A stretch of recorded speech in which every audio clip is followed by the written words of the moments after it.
ketemu lagi di channel Penerbit Salemba. Di podcast Penerbit Salemba kali ini kita akan ngobrol tentang beasiswa kuliah di luar negeri. Siapa nih yang punya mimpi atau cita-cita untuk kuliah di luar negeri dengan status beasiswa yang artinya biaya hidup dan biaya kuliah sudah nggak dipikirin karena ditanggung oleh pemberi beasiswa. Asik ya. Nah, buat kalian yang punya mimpi seperti itu, kalian tepat nih nonton podcast ini sampai habis karena kita akan membahas tips dan trik bagaimana mendapatkan beasiswa ke luar negeri. Tonton terus dan jangan lupa komen, subscribe ya. Oke, bersama kita kali ini teman ngobrol kita ada Ibu Nanda Ayu Wijayanti. Beliau adalah dosen Fakultas Ekonomi dan Bisnis Universitas Indonesia.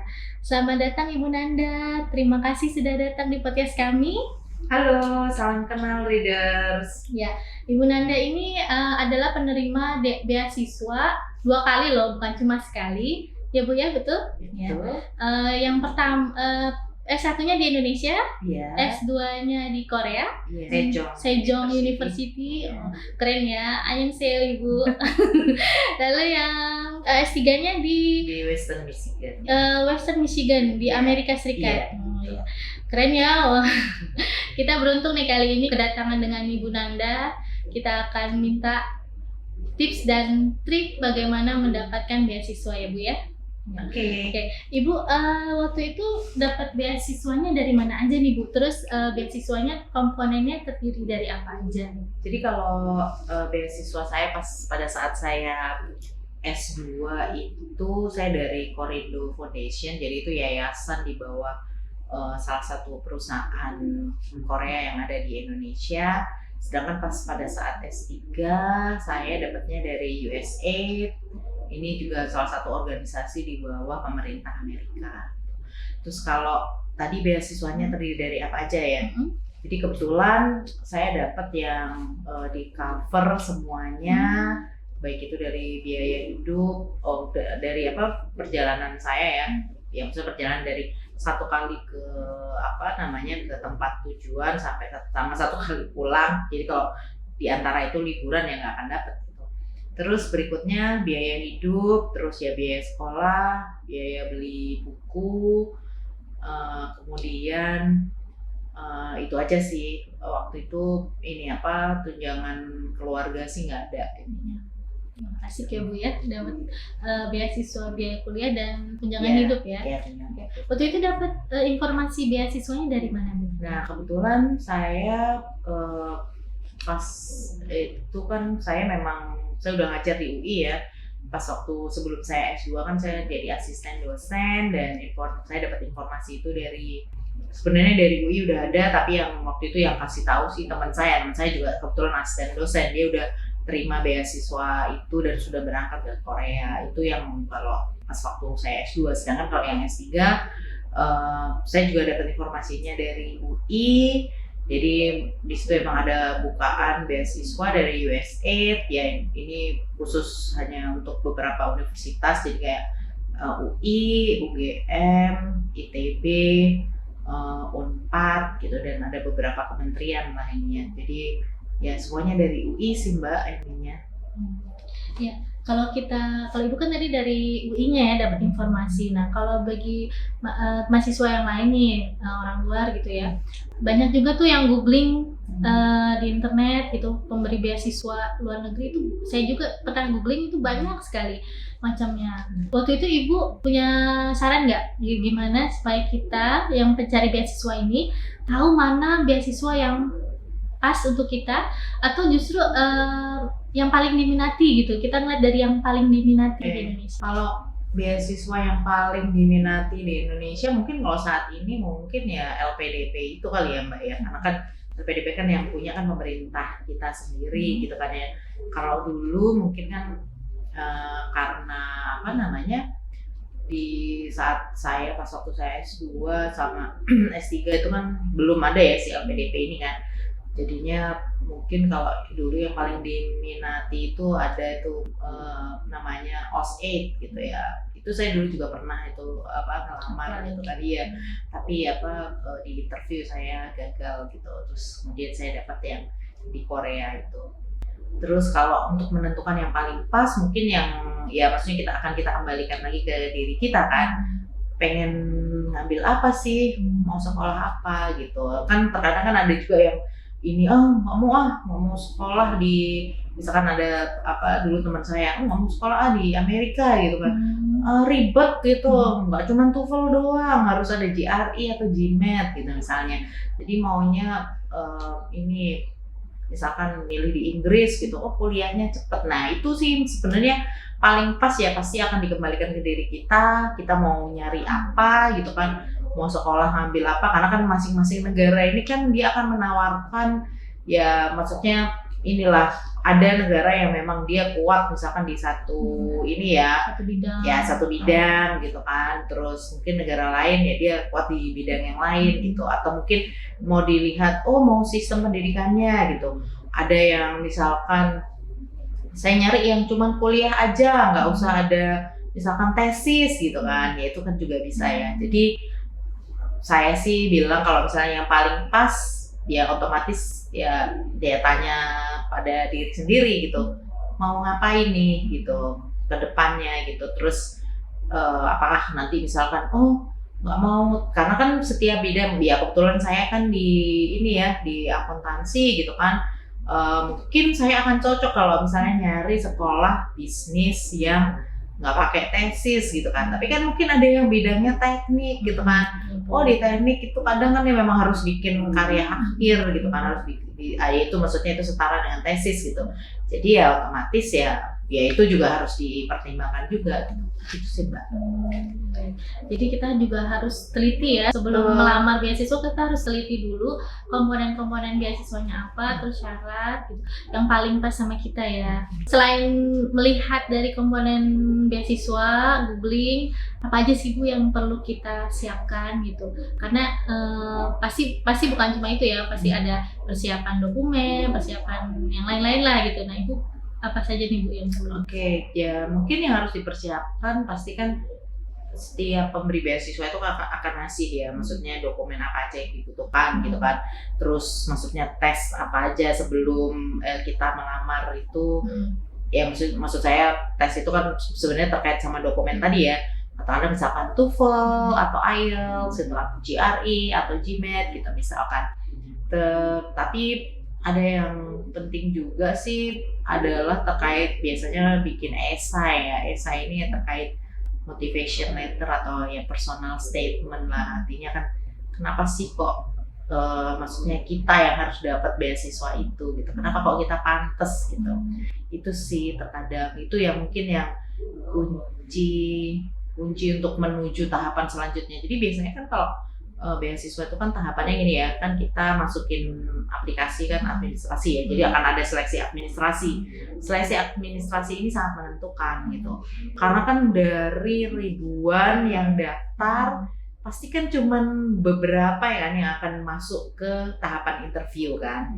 Jadi sebenarnya itu kuncinya. Jadi tadi kan kalau misalnya mungkin ada yang bilang interview yang paling menentukan, iya betul, tapi tahapan yang paling penting sebelum itu adalah seleksi administrasi. Nah di seleksi administrasi ini kan berarti kan kita ya, makanya kan nanti meskipun kadang si motivation letter atau personal statement itu misalkan bisa diubah dalam bentuk kayak si pemberi beasiswa itu kayak ngasih ini ya, maksudnya kayak formulir yang harus diisi gitu kan, tapi ya itu dengan kata lain adalah sebenarnya nanti mempermudah yang si penyeleksi untuk nentuin nih anak pantas nggak ya ke tahap selanjutnya gitu.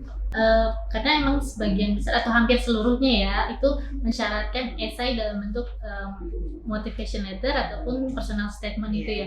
Nah itu ada nggak sih tips buat ibu gimana sih esai yang bagus gitu yang sehingga pemberi beasiswa ini bisa yakin gitu dengan pelamar beasiswa? Ya kalau menurut saya sih esai yang oke, yang maksudnya yang menarik si ini ya pemberi beasiswa itu adalah ya tipsnya adalah ya menuliskan tentang diri kita gitu ya, maksud terus dan nggak berlebihan dalam artian ya kalau memang kita memang seperti itu ya udah diceritakan aja gitu, maksudnya ya kelebihan dan kekurangan kita, maksudnya ya si pemberi beasiswa ini kan juga manusia kan.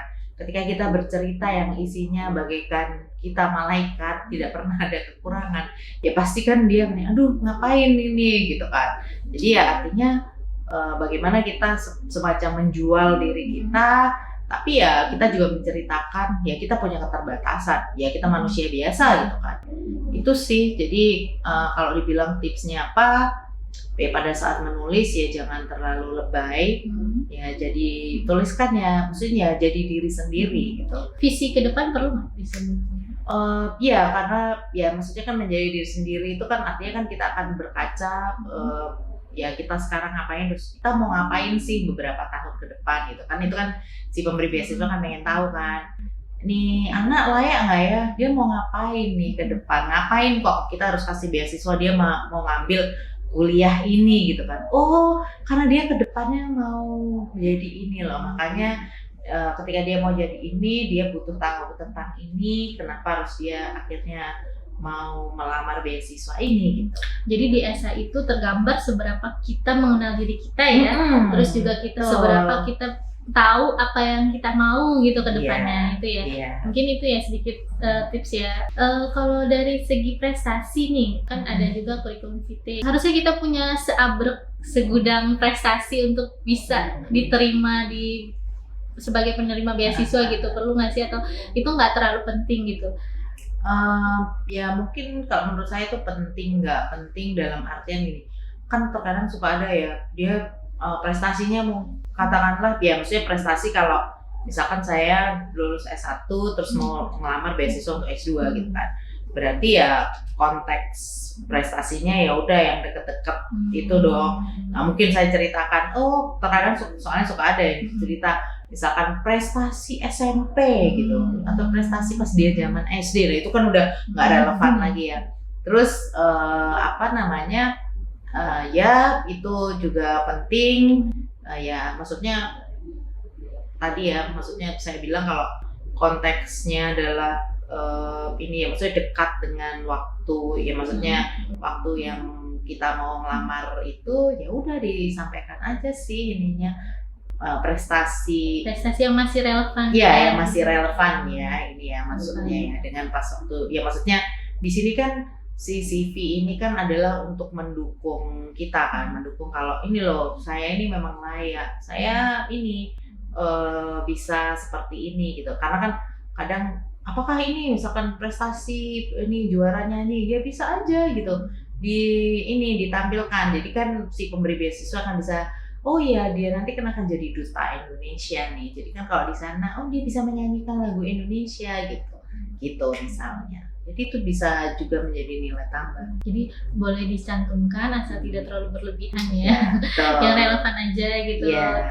Dan nggak harus yang IPK tinggi kan Bu yang ngelamar. Nah itu kan akan tergantung dari ya, pasti kan di persyaratan beasiswa kan ada kan, maksudnya minimal IPK-nya berapa, ya udah ya tinggal melamar kalau aja. Yang IPK sedang-sedang saja masih bisa ngelamar. Nah itu dia, makanya saya bilang kalau itu akan tergantung. Jadi maksudnya di setiap beasiswa itu ya persyaratan beasiswa kan ada ya. Ini dia mau IPK-nya berapa minimal gitu. Atau ada persyaratan lain yang lebih dari IPK yang pertimbangan mereka bisa, gitu ya. Bisa jadi juga seperti itu sih ini. Jadi misalkan mungkin IPK-nya dia di minimal gitu kan, tapi misalkan mungkin dia akan memperkuat nilai TOEFL-nya tinggi gitu kan. Misalnya dia persyaratannya cuma berapa, tapi dia misalkan melebihi, atau ya tadi kalau misalkan ada nilai lain ya, tadi saya bilang kalau ke Amerika itu kan harus punya GRE sama GMAT gitu. Itu nilainya misalnya lebih tinggi lagi, ya itu mungkin akan jadi faktor juga untuk menentukan dia diterima. Tapi kalau dari segi bahasa Inggris tadi kan harus TOEFL-nya harus bagus ya, IELTS-nya atau GRE tadi. Tapi kalau dari segi bicara gitu, apakah yang harus sudah fasih banget gitu ya yang ngelamar beasiswa sehingga dia diterima, atau yang nggak harus fasih-fasih banget gitu? Tadi ya, karena kita biasanya untuk melamar sekolah itu kan yang dilihat kan cuman ya TOEFL, terus IELTS tadi ya, terus atau GRE sama GMAT tadi. Kalau misalnya fasih atau enggak sih, ya jarang juga sih. Tapi ya memang kan kalau komponen di ujian di TOEFL sama IELTS kan emang ada komponen speaking kan. Nah itu ya speakingnya ya speaking biasa itu. Tapi maksudnya kalau saya nggak ngerti juga maksudnya Mbak Penny harus fasih itu seperti apa gitu Kalau ya. Tapi masih kan mau artinya yang belepotan gitu bahasa Inggris ya. ya kan kayak- kalau misalnya itu sih kayaknya nggak apa-apa sih ininya. Asal maksudnya asal lawan bicaranya paham aja. Misal yang lawan bicara mengerti gitu ya, dan nilai skor IELTS TOEFL-nya masuk ya dari Iya. answer. Jadi nggak harus yang ngomongnya harus yang lancar, fasih banget ya. Yang penting udah mengerti lawan bicaranya. Oke. Jadi pede aja ngelamar walaupun bahasa Inggrisnya masih belepotan ngomongnya. Karena nanti pas udah kesana keluar negeri nanti akan lebih lancar betul, lagi ya. Iya. Kan sering ngomong akan lebih lancar. Terkait recommendation letter. Nah, ini sebagai satu syarat juga nih kalau kita ngajuin beasiswa itu ada recommendation letter. Nah, ini Ibu ada saran nggak ini sebenarnya recommendation letter ini sebaiknya dibuat siapa? Oke, recommendation letter sih kalau menurut saya sih ya orang yang terdekat dengan kita ya, misalkan bos kita, pembimbing gitu. Karena kan tujuan dari kenapa kalau dimintain recommendation letter itu kan ya si pihak pemberi beasiswa itu kan pengen tahu si anak ini dari orang ya maksudnya yang terdekat lah, artinya ya maksudnya terdekat ya memang kenal anak ini. Jadi kalau misalnya maksudnya jangan, karena seringkali banyak sih yang mikir kalau ini ya artinya adalah salah satu teman saya gitu kan, dia berpikir bahwa nanti rekomendasi itu karena waktu itu ini kita ngelamar bareng gitu kan untuk sekolah di Amerika gitu.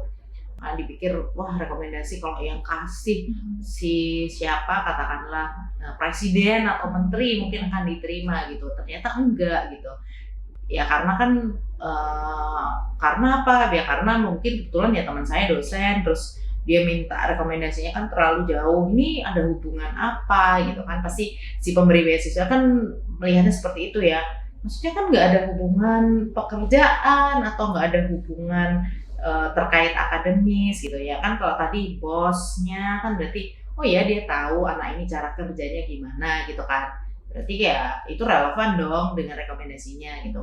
Terus misalkan pembimbing kan tahu anak ini oh akademisnya, nilai akademisnya oh ya dia memang kerja keras, rajin gitu ya, itu juga relevan.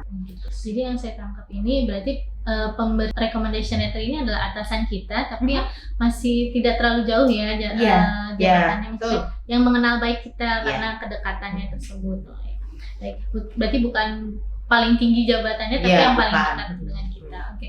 Nah ini untuk beberapa kasus nih Bu, paling bagus tuh yang mana ya? LOA dulu atau pernyataan diterima di suatu kampus, atau kita melamar beasiswa dulu. Jadi kita melamar kampusnya dulu atau melamar beasiswanya dulu yang paling bagus. Kalau untuk kasus saya sih karena jadi mungkin memang akan tergantung dari beasiswanya ya Mbak ya. Karena emang ada kayak beasiswa misalkan Fulbright gitu. Itu kan memang harus ada ya Fulbright sih mungkin bisa juga ya dia seperti LPDP ya. Jadi kalau ada LOA mungkin akan dipertimbangkan gitu ya. Akan tetapi kalau dari kasus saya waktu itu sih yang ngelamarin sekolah itu ya si beasiswanya, artinya ya saya ini dapetin beasiswanya dulu terus baru ngelamar sekolah. Tapi kalau misalnya ada kesempatan ya untuk dapetin LOA terlebih dahulu sih ya mungkin akan lebih baik ya. Artinya kan di sini kan mungkin si pemberi beasiswa akan melihat bahwa oh anak ini serius nih cari ini ya, maksudnya cari beasiswanya dan dia udah keterima, berarti ya udahlah dia udah oke gitu, misalnya kayak gitu sih. Jadi lebih bagus kalau sudah ada LOA-nya atau barengan ya, betul. Antara melamar beasiswa dengan melamar kampusnya. Oke. Terus kalau dari sesi wawancara setelah misalnya berkas kita diterima, administrasi kita masuk gitu ya, terus kita dipanggil untuk wawancara, dan wawancara ini kata orang-orang ya itu yang paling menegangkan, paling sulit. Nah, tips dari Bu Nanda apa supaya kita bisa lolos wawancara? Oke. Tadi sebenarnya hampir sama ya, seperti kayak menuliskan si motivation letter atau personal statement ya. Ya kuncinya di sini adalah menjadi diri sendiri. Terus ya maksudnya humble, ya tetap sopan lah dengan si pemberi ini ya, maksudnya si pewawancara gitu. Karena kan ada beberapa kasus yang misalkan ya dia memang pinter gitu kan, terus mungkin dia agak-agak lebay lah ininya, agak-agak songong gitu ya, itu kan artinya kan mungkin si pemberi beasiswa ini kan mungkin akan melihat ini dia nggak segitunya, nanti kan kita kan maksudnya nanti akan, kalau kita sekolah di luar itu kan kita akan ketemu ya, mungkin misalnya sekarang di sini dia jago ya, paling jago di langitnya Indonesia gitu kan, tapi pas waktu di sekolah nanti dia akan ketemu dari negara lain yang mungkin akan lebih jago lagi gitu kan. Jadi ya itu tadi sih, ya menjadi diri sendiri, ya tetap humble, terus ya tetap sopan gitu sih ya kalau saya ini ya. Jadi seperti saat membuat esai tadi ya, kita harus menjadi diri sendiri, juga kita harus yakin dengan jawaban-jawaban kita. Berarti kalau yakin, berarti kita sudah mengenal diri kita sudah tahu juga ke depan kita mau seperti apa gitu ya. Jadi itu dia tipsnya dari Bu Nanda. Lalu kan ini juga nih Bu, salah satu faktor yang sulit nih di Indonesia nih, apalagi budaya Indonesia ya, ada keterikatan kuat antara orang tua dengan anak gitu ya. Yang anaknya pengen banget nih bisa kuliah di luar negeri, terus orang tuanya setengah-setengah mengizinkan atau bahkan melarang gitu anaknya untuk kuliah di luar negeri, apalagi perempuan seperti Bu Nanda gitu. Nah, bagaimana dulu nih Ibu ceritanya bisa dapat izin dari orang tua? Ya, jadi kalau saya mungkin dari pengalaman saya sih, saya ini ya ya izin dari orang tua, izin dari pasangan itu memang penting ya, maksudnya untuk ya tadi mau melamar beasiswa, apalagi mau tinggal di negara yang bukan ini asal kita gitu kan. Jadi sebelum melamar beasiswa ya mungkin dipastikan izinnya itu ini dulu, dapat dulu gitu sih ya, kalau ya pengalaman saya dulu seperti itu sih. Jadi saya memang memang pas waktu mau S2 pas waktu S1 saya udah bilang kalau saya pengen sekolah di luar negeri gitu, nanti mau cari beasiswa di luar negeri gitu habis lulus S1 gitu. Terus ya mungkin orang tua saya masih iya gitu. Ya mungkin itu ada saya ya mungkin secara tidak langsung, misalkan waktu itu ayah saya bilang harus nikah dulu gitu kan, terus kenapa gitu, terus tapi ya itu mungkin saya kalau di pengalaman saya saat itu saya mendaftar yang awalnya kan saya mendaftar ke Australia, tapi terus akhirnya saya nggak keterima. Setelah itu saya dapat di Korea, tapi itu saya berangkatnya setelah saya nikah gitu. Jadi mungkin dari situ saya belajar mungkin saya memang harus ini dulu, makanya izin dari orang tua, izin dari pasangan ya itu penting sih. Berarti mempersiapkan orang tuanya izinnya sudah dari lama ya, jadi supaya mereka juga udah siap. Dan jangan-jangan setiap persyaratan orang tua kita beda-beda. Kalau Ibu Nanda syaratnya nikah dulu, mungkin kita harus cari tahu biar dapat izin dan ridho ya. Doa dari orang tua. Oke. Terus kalau pas udah di sana nih, udah terima di sana, menjalani kuliah di sana, itu adaptasinya sulit nggak sih Bu, atau mudah bagi Ibu gitu? Kalau saya mungkin ya karena saya dari pas kuliah S1 kan saya juga pindah ya dari daerah pindah ke Jakarta gitu kan. Terus itu kan ya bertemu dengan berbagai macam orang ya, maksudnya heterogen ya. Saya bilang Jakarta kan lebih heterogen gitu dari misalkan daerah asal saya gitu. Nah, mungkin itu sama ya, misalnya saya pas waktu saya pindah ke Korea atau misalkan saya pindah ke US gitu. Mungkin pada saat itu adaptasi saya mungkin lebih ke cuaca ya, karena pas saya S3 di US ya, saya tinggal di bagian utara yang dekat Kanada ya, cuacanya cukup ekstrim gitu kan. Saya ini mungkin belajar juga bersyukur ini tinggal di Indonesia yang banyak sinar matahari gitu kan. Tiba-tiba di sana yang mengalami 8 bulan harus mataharinya kadang ada banyak enggaknya gitu kan. Jadi suka tiba-tiba sedih gitu. Jadi harus yaitu menyesuaikan dirinya adalah mendekati lampu-lampu. Ternyata kurang cahaya itu bikin depresi, bikin Iya, sedih betul. ya. Iya. Kita harus sering-sering berjemur. Iya, Supaya makanya, bahagia, ya. iya, betul. Pantesan orang Indonesia tuh terlihat lebih bahagia. Ya, terus dari ibu sendiri nih, apa sih menurut ibu nih ya kelebihan atau keuntungan yang ibu dapatkan karena berkuliah di luar negeri dibandingkan jika ibu kuliah di dalam negeri? Oke, mungkin ini kali apa ya? Mungkin kalau dari ilmu mungkin sama kali ya. Jadi artinya kan kalau saya belajar akuntansi ya sebenarnya di sana juga mungkin hal yang dipelajari sama. Bisa juga dipelajari di sini. Ya kelebihannya ya berarti akan nambah temen di sini kan berarti nambah networking gitu kan. Ya networking penting ya lah ya sekarang. Terus selain itu juga karena nambah teman, terus kemudian berarti kan kita pada saat diskusi gitu ya, diskusi kalau di kuliah di luar negeri kan pas pada saat diskusi itu kan ada berbagai macam perspektif yang berbeda dengan perspektif saya gitu kan. Berarti kan saya di sini akan belajar ya membuka ya wawasan saya ya. Ya saya bilang kalau itu inilah belajar untuk lebih bijaksana lah untuk ini ya menghadapi ya banyak orang yang berbeda dengan latar belakang kita gitu. Itu sih. Kalau menurut saya sih kelebihannya sih itu ya, kalau dibilang ilmu sih sama ya ininya, bisa aja di Indo juga pasti dapat lah ilmu yang sama gitu. Jadi lebih membuka wawasan karena interaksi lebih banyak, diskusi lebih banyak dengan orang yang berbeda secara etos belajar, etos kerja, terus juga budaya berbeda. Jadi kita lebih terbuka ya Bu ya. Wah, keren.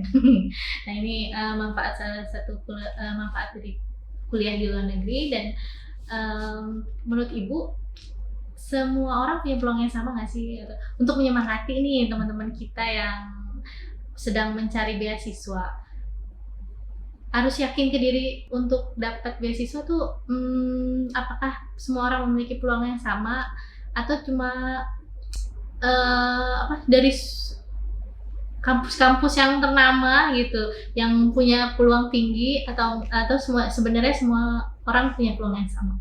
Kalau saya bilang sih ya peluangnya kan cuma diterima dan tidak diterima kan. Berarti artinya kan semuanya punya 50% kan ini kan. Ya pasti peluangnya sama sih. Maksudnya dari manapun asal kampusnya gitu ya. Ya tadi ya artinya kan mungkin kalau kita tahu bahwa kampus saya kurang oke, berarti kan kita harus punya sesuatu untuk nutupin yang nggak oke itu gitu kan. Itu sih. Jadi kalau saya bilang semuanya ini peluangnya sama dari manapun ini, karena teman-teman saya yang maksudnya pas waktu kuliah di luar yang dari Indo juga dari berbagai macam universitas gitu, nggak cuma dari UI aja gitu kan. Jadi ya artinya kan peluangnya sama kan. Berarti ini kita bicara lagi peluang lebih ke kegigihan ya Bu ya? Iya betul. Karena itu. ada juga sih teman-teman saya yang dapat beasiswa itu bukan karena dia terlalu pinter, biasa gitu maksudnya, bukan juga karena dia terlalu berprestasi atau ikut organisasi, tapi karena dia gigih. Iya. Dia gigih mau memperjuangkan beasiswanya itu ya. Ya persistence kan. Ya karena kan. Persiapannya ini tadi yang kita bahas ini banyak sekali ya. Iya. Jadi tadi meskipun kita singkat ya bicaranya ya, maksudnya terkait ini persyaratan ya kan, kita nggak bicara persyaratan secara detail kan, tapi kan maksudnya untuk mempersiapkan itu tentunya banyak hal lah yang harus dilakukan ya. Itu kan tentunya pengorbanannya kan nggak cuma waktu ya, tapi ya ada biaya juga yang harus kita korbankan gitu. Tes bahasa Inggris, tes kesehatan gitu. Ya kalau misalnya itu langsung tes, tapi kan kalau misalnya harus belajar nggak sempet nih, jadi mungkin harus ikutan les gitu, les persiapan ya, itu kan juga butuh biaya juga kan tentunya. Jadi kita perkuat ya dengan mengenal diri kita sebelum melamar, insya Allah ya bisa diterima dan bisa memenuhi impian untuk kuliah di luar negeri dengan beasiswa full ya. Oke. Terima kasih Ibu Nanda atas sharingnya hari ini. Semoga kita berjumpa di lain waktu ya Bu dengan topik berbeda. Ya. Terima kasih semua yang sudah nonton channel Penerbit Salemba di podcast kali ini. Jangan lupa tonton juga podcast-podcast yang lain. Terima kasih. Sampai jumpa. Sampai jumpa.